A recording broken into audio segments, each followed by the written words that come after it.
Welcome back to some of the best stories from r/TalesFromTechSupport. I hope you had a great day. Thanks for all the likes and comments on the last video. And now let's take a look at the first story. It's called Somehow Still My Problem. I was on lunch break, 1 hour and 15 minutes. Not bad, I enjoy it and I'm grateful. Beats the 20 to 30 minutes I'd get at the supermarket previously. Just outside, loitering in the public car park opposite the office, getting my sick in before I have to get back to work during a very quiet and empty part of the year.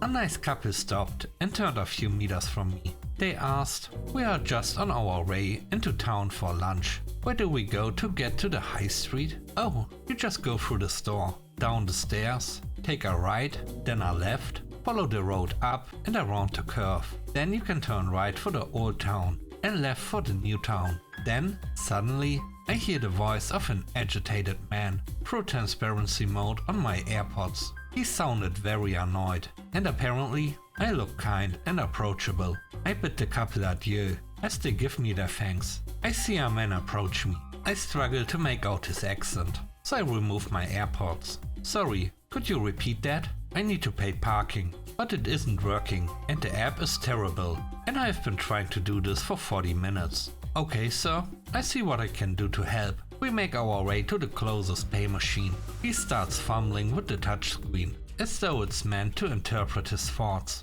I take a breath and try to get him to follow instructions. Easy enough, right? Well, after today, I'm glad I work with lawyers. Even the worst of our firm aren't quite this difficult. I can barely make out his accent, so I try to speak to him slower and a little clearer. My posh received pronunciation British accent helps a bit here. "Okay, sir. So, first, what you need to do is enter your car's registration number." "Why? What does that do?" "It doesn't have cameras, so why does it need it?" I hate this machine. It's so bad. A council worker comes around the car park every 3 hours or so, and if they scan your registration without it being in the system, they'll fine you. If you enter your car's number plate in the machine, it will put it in the system, so you don't get fined. So why is he not here to help me now? Why is the app terrible? See, I was trying to do this on the app. After a couple of minutes, containing plenty of foreign swear words,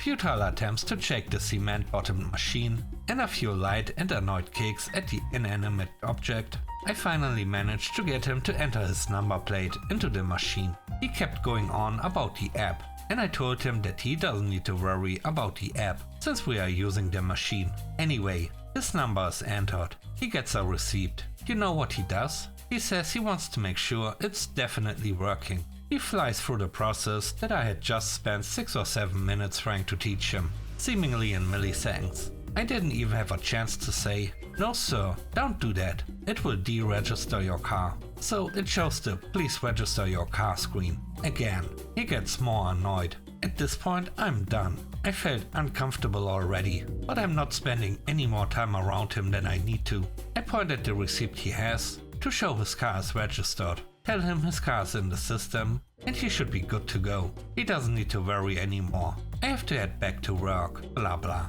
In a futile attempt to make me feel less anxious and uncomfortable, he apologizes for his behavior and talks about how he hates this technology and it's not directed at me. I thank him and say it's fine, and I walk away. I make other people's problems my own, and somehow I'm great at attracting people with short fuses. The next story is called Master of Computer Science. In the early 2000s, I worked as a Windows system administrator for a small company that specialized in geoinformation software. I was sitting in my office, probably regretting taking this job, when Lucy comes running in yelling. Lucy is the lead programmer on our company's one mildly successful product. She is screaming that her computer is broken and I have to fix it. I tell her to slow down and explain the problem. She doesn't really say anything other than her computer is broke. I asked her what she means by broke. She says it's broke because she compiled her program and was testing it, and said it isn't working.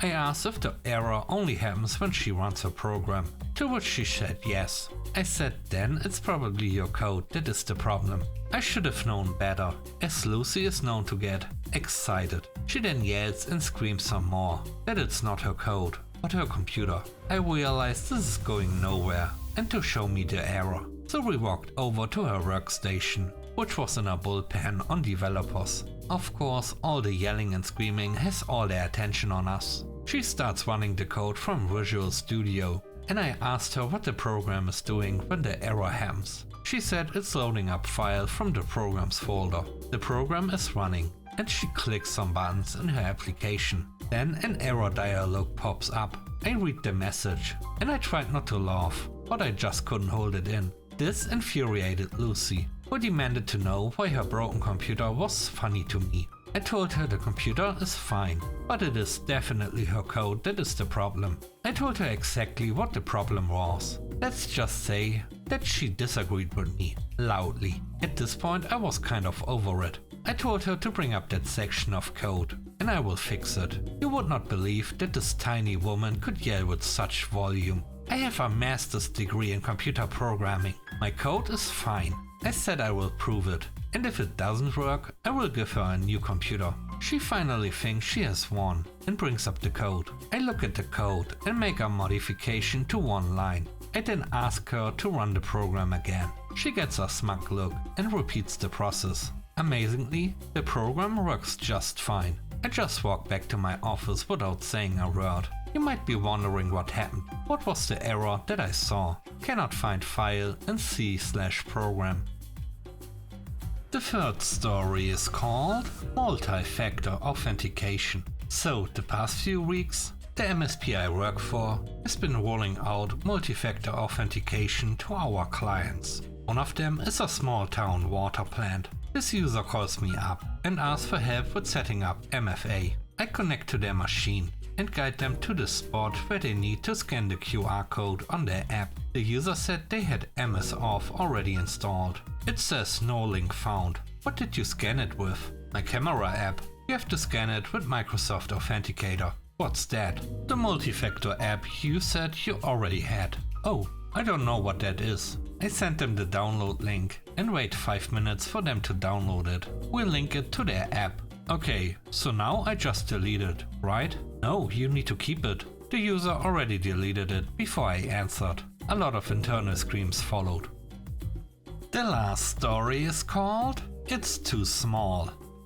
Just before 2020, I helped a small grocery store with their IT problems. I'm not an IT professional, but since they were family friends and I have some IT knowledge, I figured I could help. This was a small grocery store with just one cash register and a point of sale system. They had a server in the back room that, as far as I could tell, managed their product database and other stuff. But this server was actually just an ancient PC running Windows 98 with their database software running in DOS. They told me that sometimes the computer wouldn't turn on, and other times it would. They had to press the power button on and off for at least half an hour to get it to wake up. My first thought was bad capacitors, so I opened it up, and sure enough, every capacitor looked like a water balloon. Now I had to figure out what to do next. Should we replace the whole computer or just fix it? The biggest issue was that they were planning to close the store in about a year.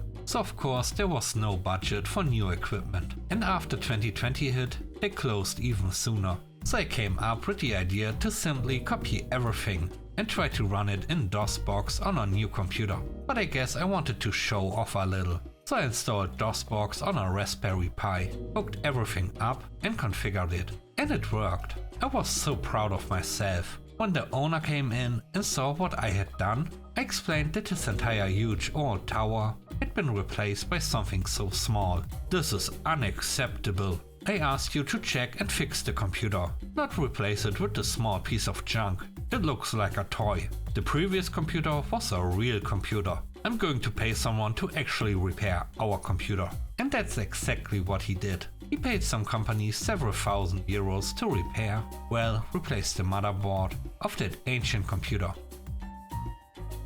Thanks for watching the video to the end. I hope you enjoyed it. If you did, please don't forget to leave a like, comment and subscribe. And if you have time, watch another one of my videos. Also, if you want to support me further, check out the channel membership or Patreon. And now I hope you have a great day. See you soon. Bye bye.